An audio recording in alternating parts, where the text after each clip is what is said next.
Okay. And we don't need to see me twice, so we'll make that go away. Okay, so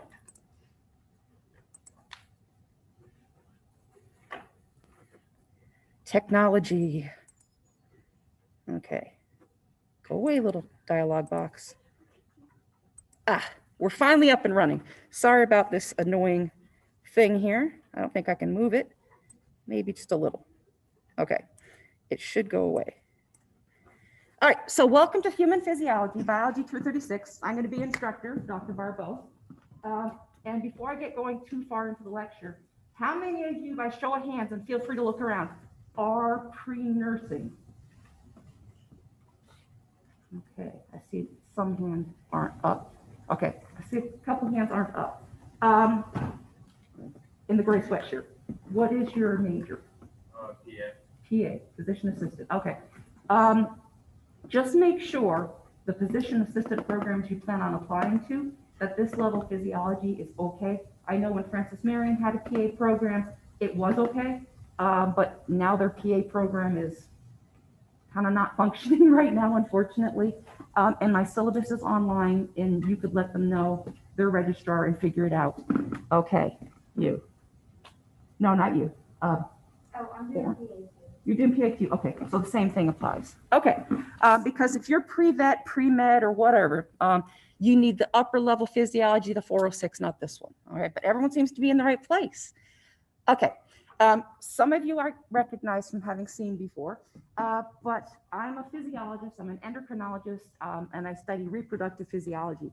I myself am not a nurse for humans, but I'm a licensed veterinary technician, which is pretty much the darn same thing, because all animals are the same and the bodies work the same, all right? And I worked professionally as the head tech at an animal hospital for about 6 years, so licensed through Cornell University. I know a little bit about medical stuff, not as much as you guys are gonna learn when you get into the nursing program. Then you're gonna smoke me, okay? And I hope you do. All right, so I emailed you ahead of time, including the course syllabus online, the link, which is not Blackboard, okay?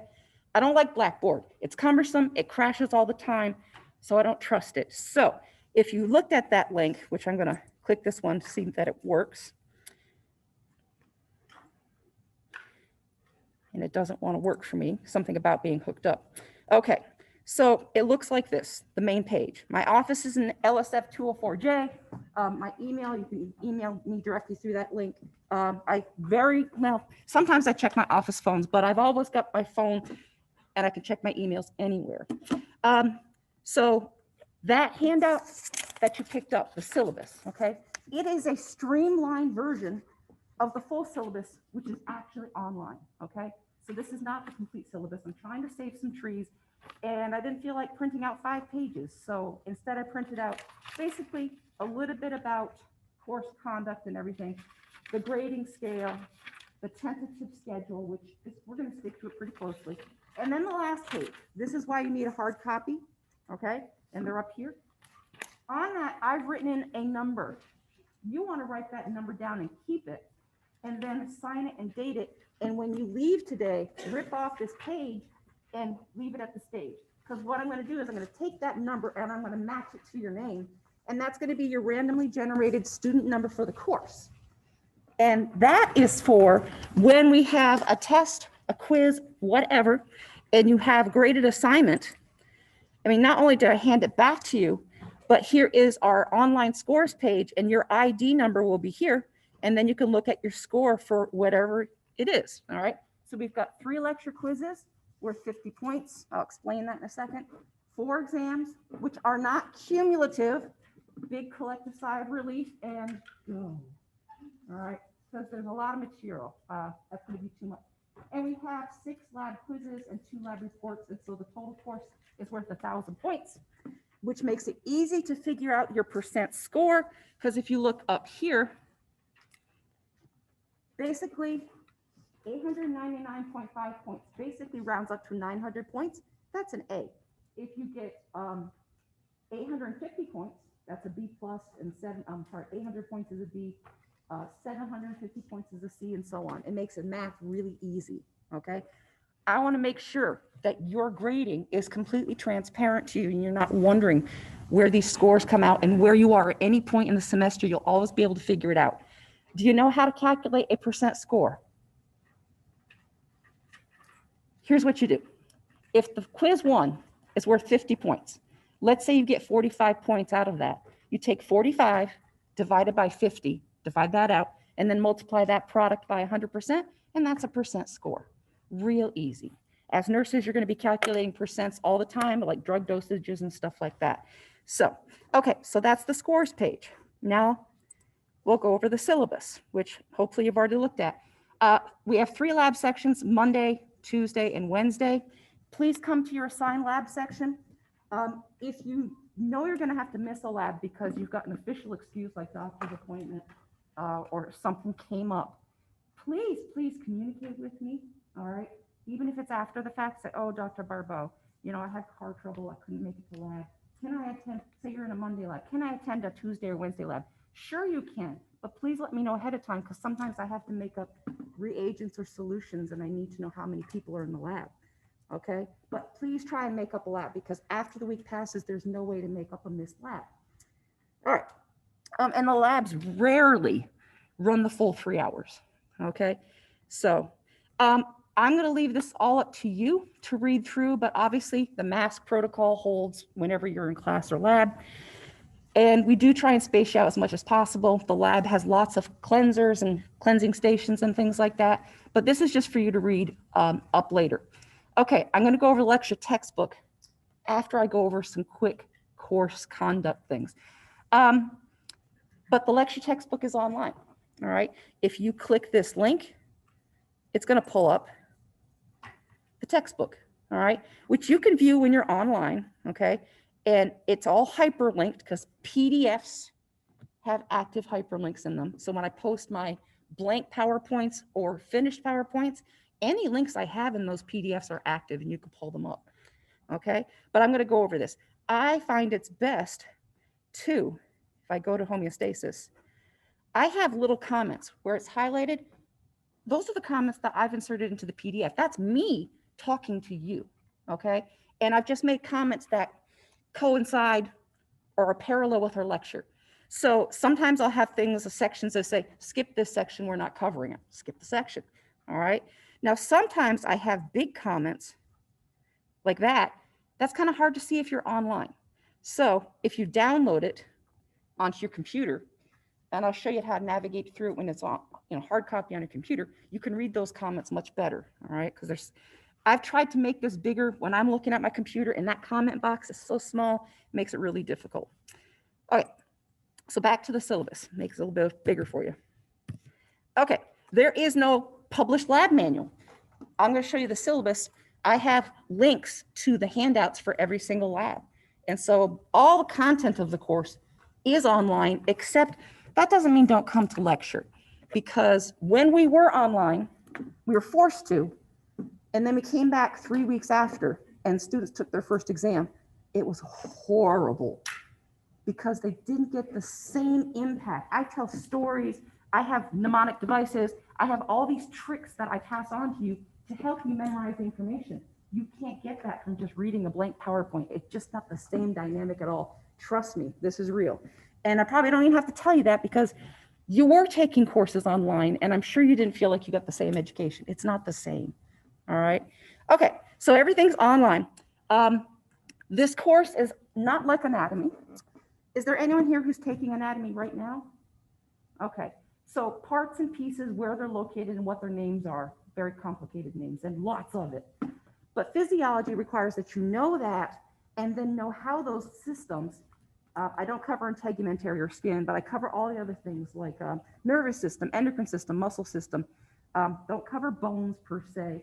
Cardiovascular, respiratory, immune, all that. But I teach you in this course how those systems are regulated so that body functions stay within normal range. As nurses, someone comes into the office, you're the first person they see before they go see the doctor, okay? What do? They come and they sit down at your station. You're looking through their chart. You're probably writing something into a computer now, right? What do? What's the first thing you do with your patient? Anyone? Feel free to talk. I want. You introduce yourself, of course. Make them feel at ease. Maybe a little brief chatting, how's your day, But then what do you do with them? You check their heart rate and blood pressure, body temperature, of course, in the time of COVID, all right?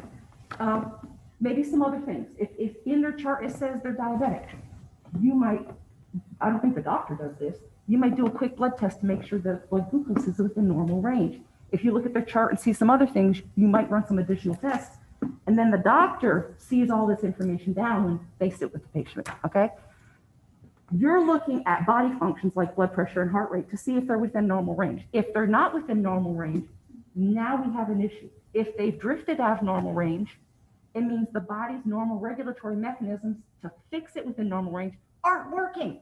That's pathology, okay?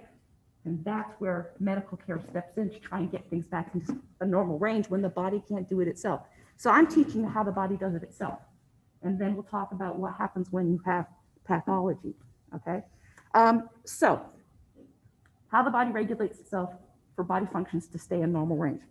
That is complicated. It's pathways. So it's not like anatomy, all right? Because a pathway is something happens here, then something senses it, then some center sends out a signal to another body part to fix that problem. And so signals are going all over the body. It's a pathway. And so you're going to have to learn to study to memorize pathways, because that's what nursing is, okay? That's what pharmaceutical drugs do, is they work in pathways. And so this class is going to be the closest you come to a nursing class. So if you think it's hard, wait till you get into nursing, okay? Where they up it a lot, okay? So, but this is what this course is going to teach you and how it's different from anatomy and why it's important. And it's so important, I'm going to get to more of the syllabus, that I've arranged a guest speaker from the nursing department to come February 4th, which is a Friday. Okay, so course conduct, 3 lectures per week, a 3-hour lab, 4 exams that are not cumulative, and it is going to be Scantron because there's about 45 of you, so that would be a lot of grading, okay? But lecture quizzes could be anything. They could be fill in the blank, they could be matching, they could be multiple choice, they could be short answer, where spelling counts. Because in nursing, spelling counts, okay?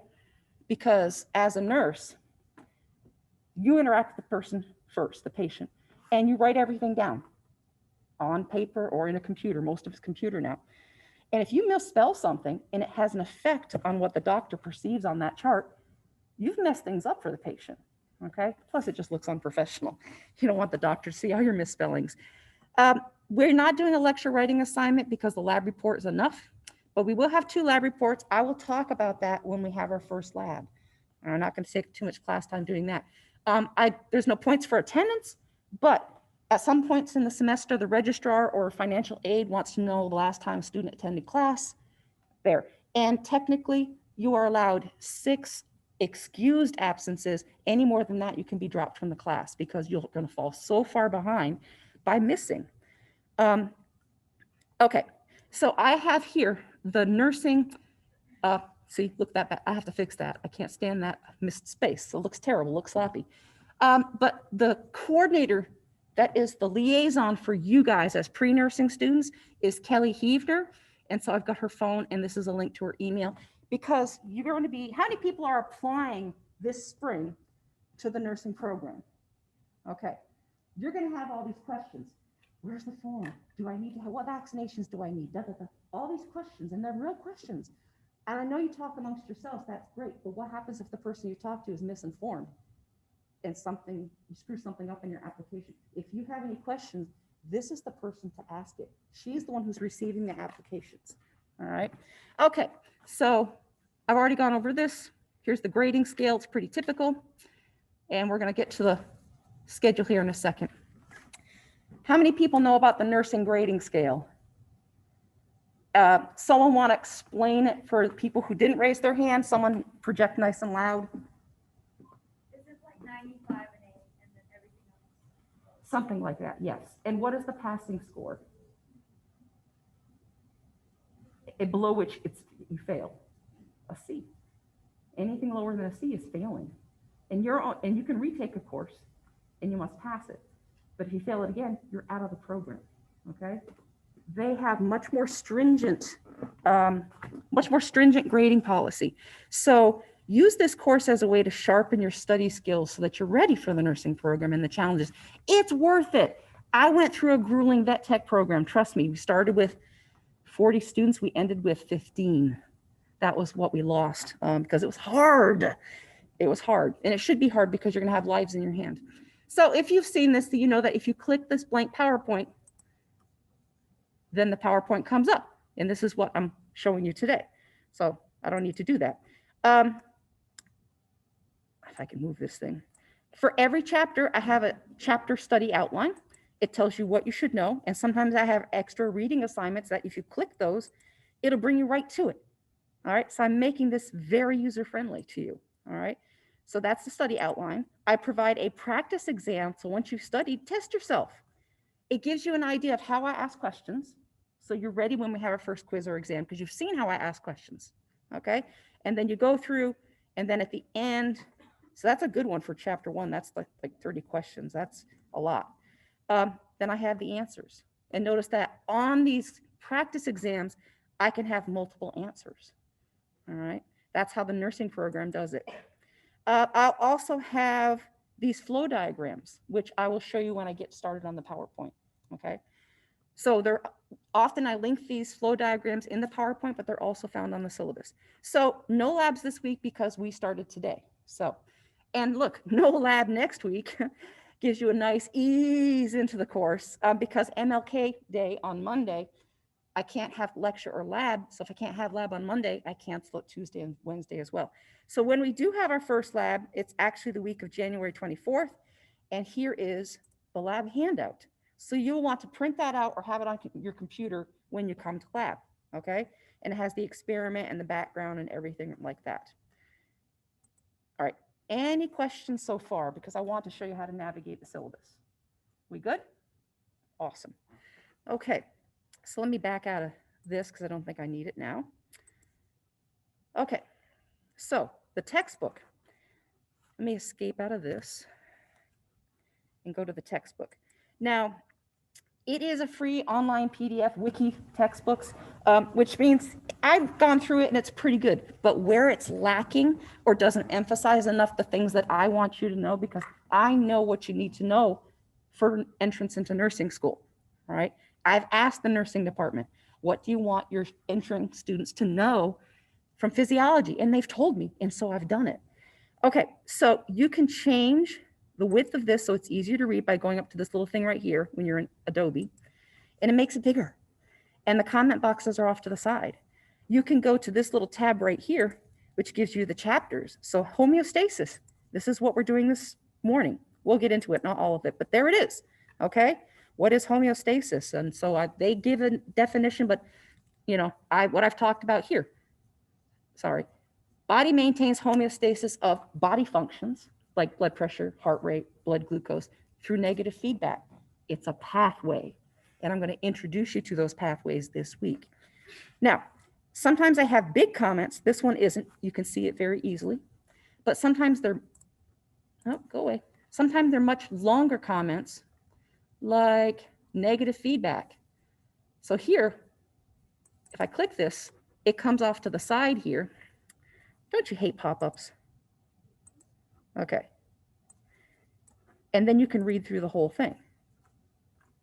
So that's me talking to you and stuff that we cover in class. So I have call-out boxes all throughout the chapters that I cover, and that means read the chapter, but really pay attention to these things right here because that's what we cover. So again, I've tried to make it very user-friendly to you. Okay. Now, do we have any questions? Oh, there we go. Got to get rid of all these little pop-ups that I have. Okay.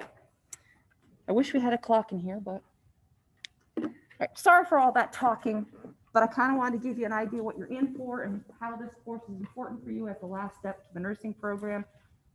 So on February 4th, Friday, please be here because Dory Weaver, who teaches pharmacology in the nursing department, Dr. Weaver, she's going to come talk to you about about the nursing program. And you can ask her any questions that you have about getting into the nursing program, or once you're in the program, what to expect. She teaches the pharmacology course, and physiology is very important for pharmacology. This is your chance, and you have some time to think about it. Come up with some questions that you'd like to ask her. She is going to have a couple of current nursing students come with her. So these are people in your seats, right? They're into the program, but they've been where you are. And you can ask them questions too, from their viewpoint of being a nursing student. So I think that's important enough to even relinquish one lecture time, is to have this opportunity for you, because what I don't want you to feel is intimidated to talk to nursing faculty or students, all right? They'll want to help you. That's why she comes here. She wants to come here to answer any questions that you have. Okay, so now we're getting down to the material. Physiology, and I'll keep moving this thing if it gets in the way. How the body maintains homeostasis. Homeostasis, like I talked about, is keeping the body's vital functions within normal range. And these are the parameters that you measure actually physically on the body, or through blood panels, or whatever tests you're using. You're going to learn as a nurse all kinds of normal ranges. And then so you'll know what to look for when you're measuring it in a person. All right, so there's two main systems which you learned in anatomy that regulate the body through homeostasis. One is, well, do you have any guesses? Because it's not on here. Any guesses of two systems that regulate the body? Nervous system, excellent. Oops, gotta get my pen working. Nervous system, all right? It regulates the body through electrical impulses, action potentials. You learned it in intro bio, okay? And we're gonna talk about that. That's how one of those systems, like your blood pressure, is regulated by the nervous system, in part. It's also regulated by another system. Any guesses on the second system? I'll give you a hint. It's chemical messages or hormones. Endocrine, that's a big one. Okay, all right, and we'll certainly talk about that. Blood glucose is regulated through endocrine mechanisms. Your pancreas secretes hormones. Just see what your knowledge base is. What's the main hormone that the pancreas can secrete that can regulate blood glucose? Insulin, okay? That's an endocrine function. Okay, sorry about this thing, but seems if I'm recording this for these students, it's going to be in our way. Okay, so now repeat to me again some of these vital functions that you measure as a nurse. Blood pressure. Can I just put BP? Okay, heart rate. What's something else? Temp. How about respiratory rate? Let's put respirations. And then even blood glucose. And the list goes on and on, okay? All these things that you measure, you're measuring to see if they're within normal range. And if they aren't, then you know that medically there must be an intervention to help that person, because if it's not in normal range, the body has not been able to keep it in normal range. That's pathology. Okay, so that's very basic. So here is the pathway I'm going to teach you, and then I'm going to give you actual examples. And it's in the textbook in the first chapter. So a stimulus is a vital function that's outside of its normal range. That's the stimulus. So if blood pressure rises too high, that's the stimulus, and the body's going to respond. If it drops too low, it's a stimulus. It's sensed by receptors, all right? So we have blood pressure receptors, and I'll teach you about those. So it sends a signal, it senses it, and then sends a signal to an integrating center, which more often than not is in the nervous system, all right? Usually, but not always. So the integrating center interprets that information that it received, and it compares it to a set point, a normal range, and then it will respond by sending a command either through the nervous system or the endocrine system. That command goes to an effector, because it will produce an effect. And the effector is always a muscle cell or a gland. All right, the end effect of the whole pathway is it will usually reverse the initial change in the body function. So if blood pressure went too high, at the end of the feedback loop, it'll go back down. If it's too low, at the end, the effect is to bring it back up. That's how the body works, all right? So I'm going to keep repeating this pathway with actual concrete examples for you.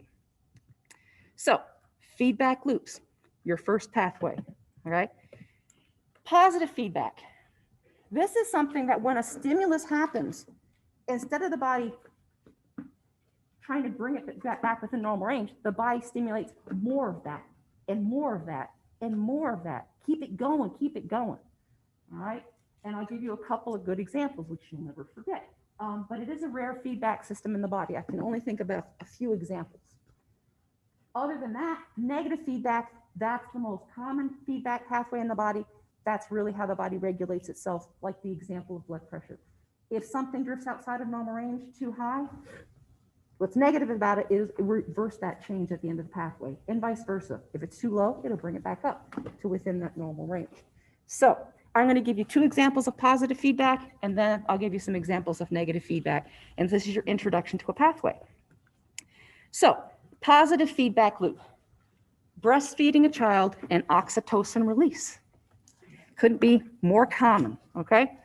So the stimulus is the baby suckles on the nipple. Okay, that's a stimulus. What is sensed by the body is pressure receptors on the nipple.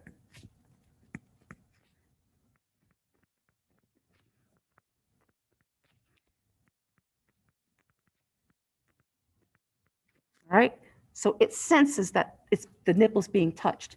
Now that information about the nipple being touched is sent to an integrating center. It also is an effector. So it's going to respond and it's going to secrete a hormone. So the hypothalamus is the integrating center, and it's going to respond by, hypothalamus secretes oxytocin, which causes milk letdown.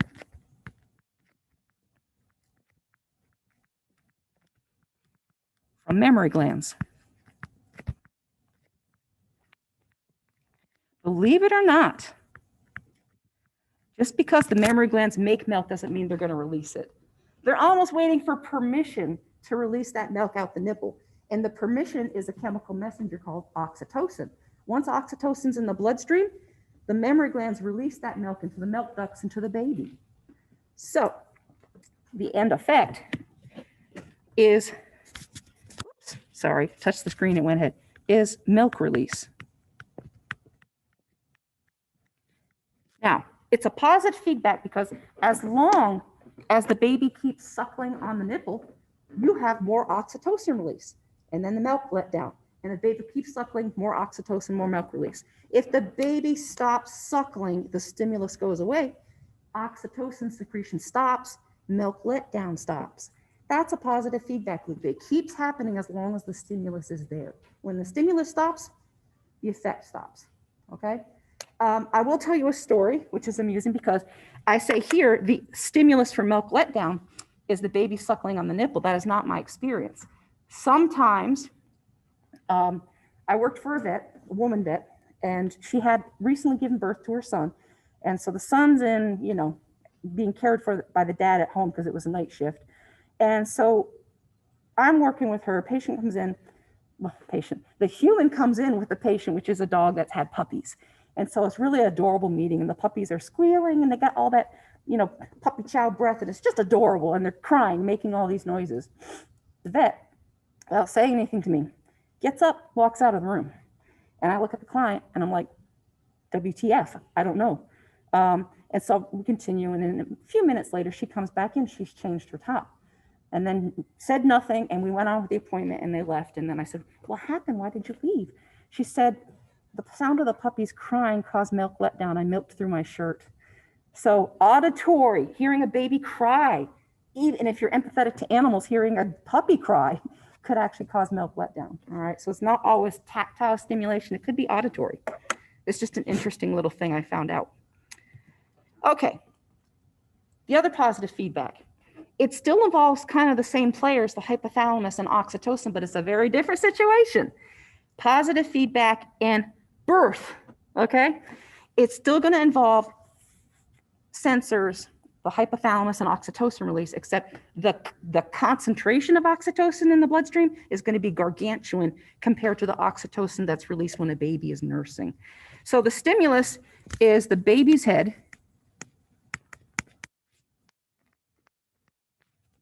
pressing on the cervix.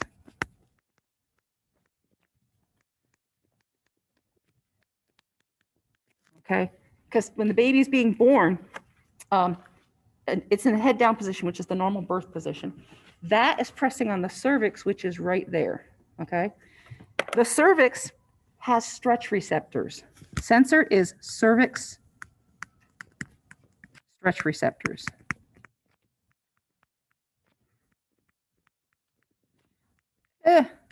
Running into the text.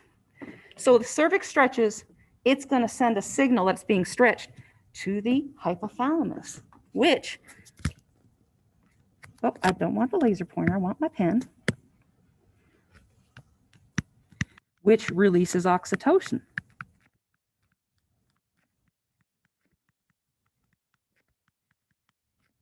To stimulate uterine smooth muscle.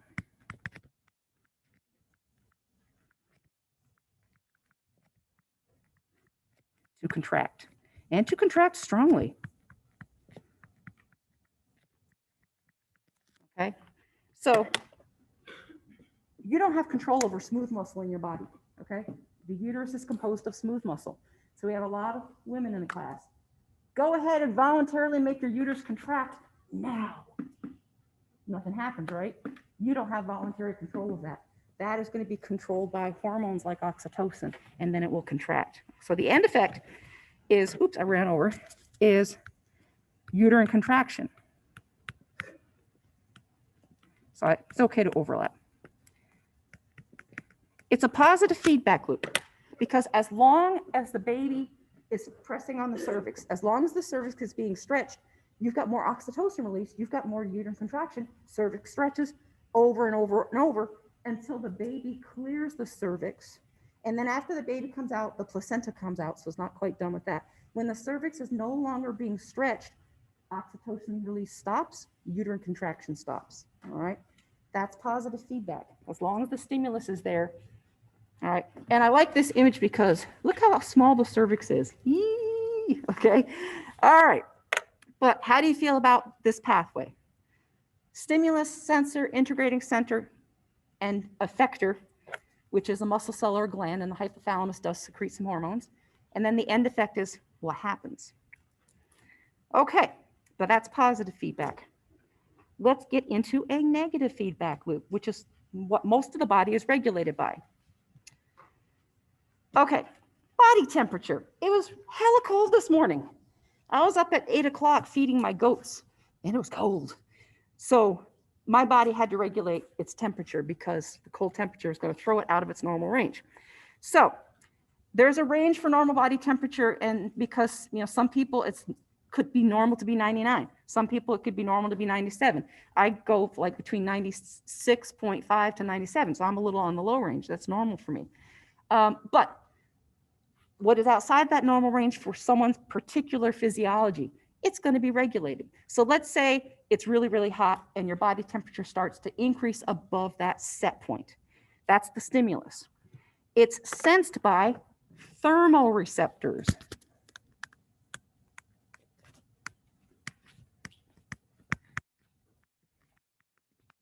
Because thermo means temperature. So we have thermoreceptors inside our body and in our skin. So they're going to sense this. They're going to send a signal to the integrating center, which will happen to be the hypothalamus again.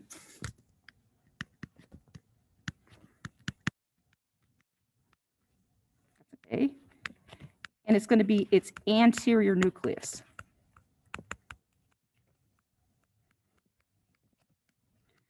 But most important right now at this stage, you just memorize, it's a hypothalamus. The hypothalamus is going to respond by stimulating effectors. Now, if it's hot, your effectors are going to be sweat glands. Because I said effectors are either muscle cells or glands. Okay? Oh, go away, pen. There. Which secrete sweat. I hope there's nothing bad going on out there. Keep hearing that siren. When the sweat evaporates from the surface of your skin, it takes body heat with it. So the end effect is your body temperature cools. It drops back down to within normal range. Now, let's say, and you'll see it, future nurses, in the summertime, especially athletes that work outside. I read about it all the time. Athlete gets heat stroke. They're outside, they're doing football at 96 degrees, full humidity, South Carolina, and they have heat stroke. They have heat prostration. What happens is they sweat and sweat and sweat and sweat to cool themselves off, and eventually the sweat is just not cooling them off enough. When someone stops sweating, that is the danger zone. They are now in hyperthermia, and that can kill you, okay? That's when nursing would have to step in and help this person because the body has given up on regulating it. It says, I can't do it, I stop, okay? So that's always a warning sign. If someone's too hot and they pass out and they've stopped sweating, that's an emergency. They got to get help right away. Now, the opposite is if body temperature drops, like on a cold day like today. All right, the sensors are the same. Okay, thermal receptors. The integrating center is the same, but now the effectors are something different. And I hope I won't hit this thing. They're skeletal muscles.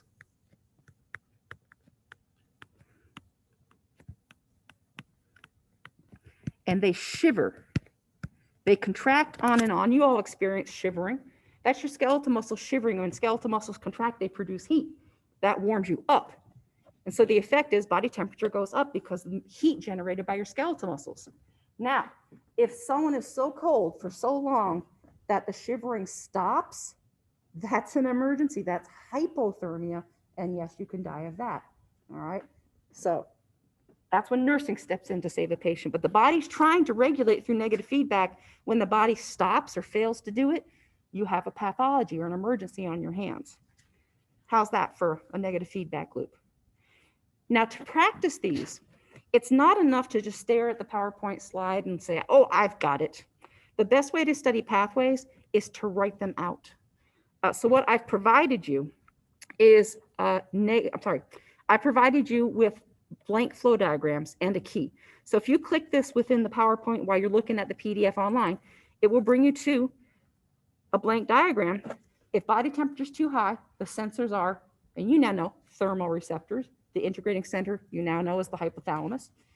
If you're too hot, the effectors are going to be sweat glands that produce sweat. And the end effect is, well, they sweat. And the end effect is body temperature goes back down. And then here's the opposite. So practice filling these out. And then I have, and I hope I have to pull it up here, back to my web page, because I don't have the key in this PowerPoint. I will have the key to any blank flow diagram that let's see, body temperature key. There it is. All right, so you can test yourself. But practice filling these out and you will learn negative feedback. All right, that's the only way I've found to learn this stuff. I'm not one of those individuals blessed with a photographic memory. No, okay? I had to go over and over and over it myself to learn it. And that's what you're going to have to do is repeat, and being able to write it out, a pathway, means you've got it down. Okay, here's another common thing that you're going to need to know as a nurse: normal blood glucose. In the PD, if you end up working in the PD region, which I know a lot of people stay close because of family, there's the big three: high blood pressure, hypertension, cardiovascular disease, and diabetes. Okay? So knowing how the body regulates blood glucose is very important. It just hit home personally for me. I have an aunt who has poorly regulated diabetes, which means she's not doing a good job of it. And Sunday night, her blood glucose dropped to 45. She passed out, and thank God her husband found her because he was able to get the emergency people there fast enough to save her. She certainly could have died. All right. So you're going to encounter diabetes problems in the PD. So the stimulus is a change in blood glucose. It could be too low or too high.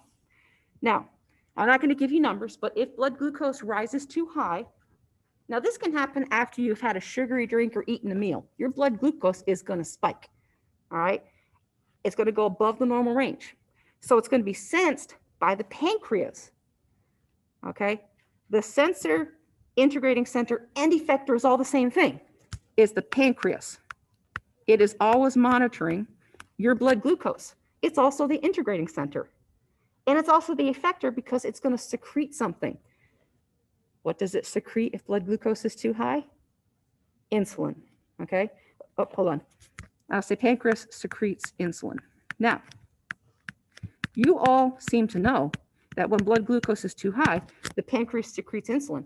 How does insulin decrease blood glucose? What's it do? That no one's ever asked you that before, right? Yes, it causes insulin tells chemically body cells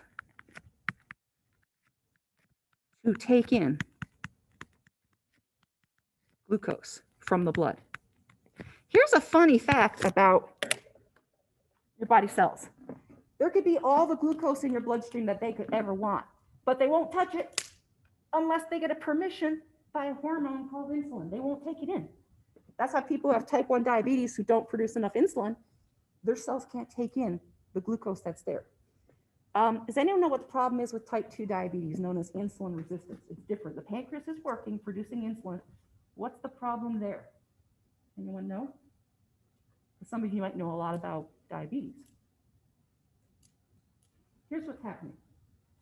It happens, it doesn't happen when you're born. It happens over a lifetime, okay? And there's probably a genetic predisposition, just like everything else. But what happens is the insulin's there, but the tissues, the cells, stop responding to it, and they don't take in the glucose. That's why it's known as insulin resistance. Your cells are resistant to the signal of insulin. So that's the difference between those. So once insulin does its job, if the cells take in the blood glucose, there's less glucose in the blood, and that reduces your blood glucose. So that's how insulin has its effects. Now, there's more. That's if blood glucose is too high. What happens if it drops? And why would it drop? Well, you could be skipping some meals, okay?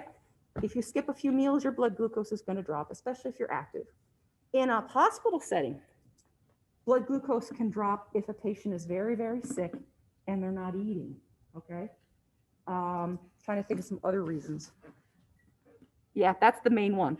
Or maybe they're going through chemotherapy and they're so sick and they're vomiting and they just can't keep anything down. Their blood glucose is going to drop after a day. All right, so here's what the body does to fix that. It's going to involve the same sensor, integrating center, and effector, but it's going to secrete a different hormone. So if blood glucose drops too much, okay, this first up here was this pathway here, and this right now is this pathway here. It's going to involve glucagon by the pancreas and the liver. So the stimulus is it drops too low. Like this is what was happening to my aunt, but I guarantee if the EMS hadn't gotten there, the liver couldn't have saved her in time. The integrating center and effector and sensor is still the pancreas. Okay. And I want to see how much space I had. It secretes glucagon, which tells the liver to break down glycogen, and I'll put in parentheses, glycogen is a storage form of glucose.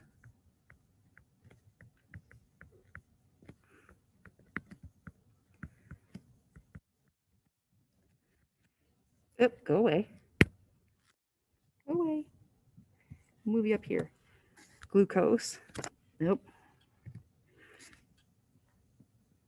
At the end of the parentheses. And release it.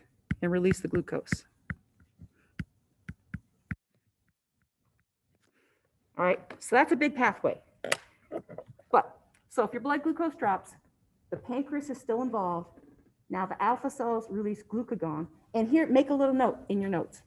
Glucagon means glucose is gone. Because you're going to learn a lot of G words. So these are the tricks of the trade to remember When I say glucagon, it's the hormone that is secreted when glucose is gone. And it tells the liver to break down its storage of glycogen into glucose, release the glucose into the bloodstream, blood glucose goes up. How many people knew that the liver played an important role in regulating blood glucose? It does, all right? Okay, so that's an important feedback pathway, and I'm checking the time. Okay, we're doing okay. Is that clear? Does I need to clarify anything? Any questions? All right, these pathways look simple, but once you're studying them, you realize I have to use the blank flow diagram. So guess what? I got one. All right, so if you go to the syllabus, you'll see the blank flow diagram for that. And there, oh, no, I have to fix that link. Sorry, I'll fix it when I get back to my office. All right. Okay, but if you go to the syllabus, regulation of blood glucose flow chart, there it is. All right, so it is on the syllabus. All right, and then I have a key there as well.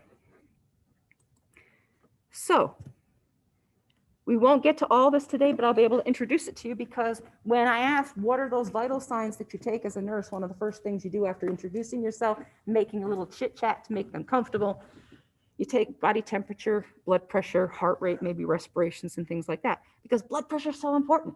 Because if it drops too low or goes up too high, you've got a problem. So we have a lab that we're going to do, and it's a really cool lab, really simple one.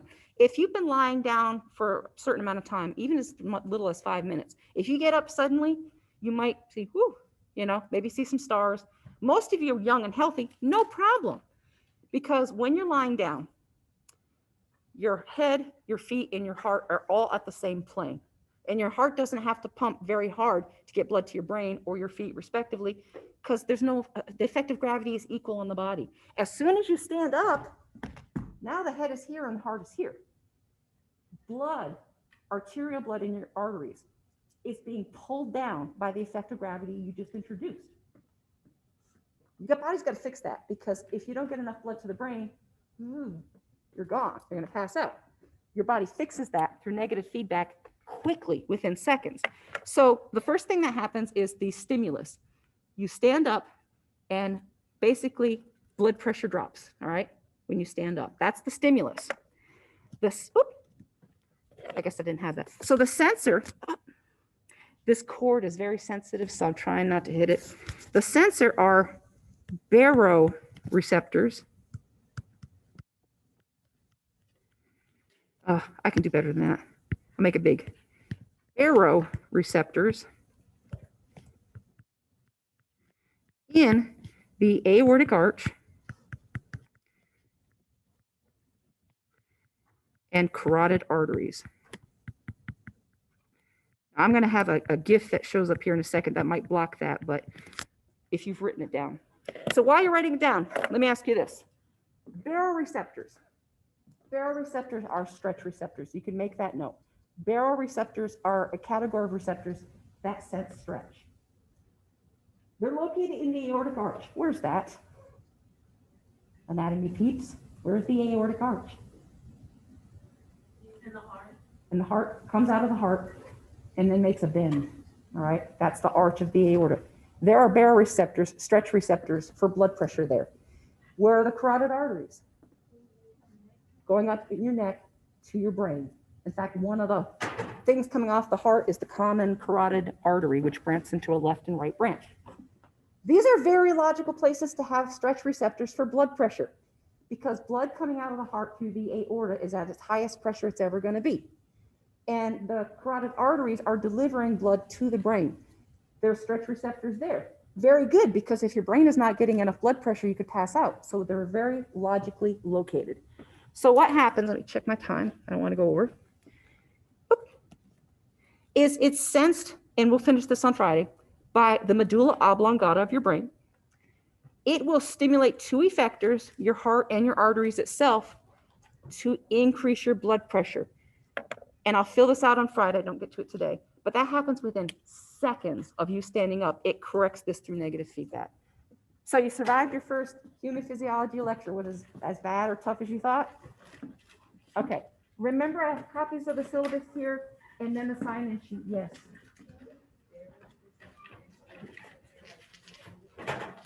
Yeah, baroreceptors are stretch receptors. Yep. Like even in the cervix, those are baroreceptors.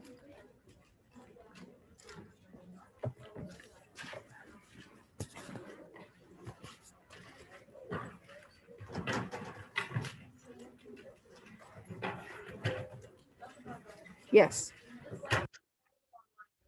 Yes, if you go to the syllabus, online syllabus for this first day, it says PowerPoint for chapter 1 homeostasis. You'll pull up this PowerPoint. Okay.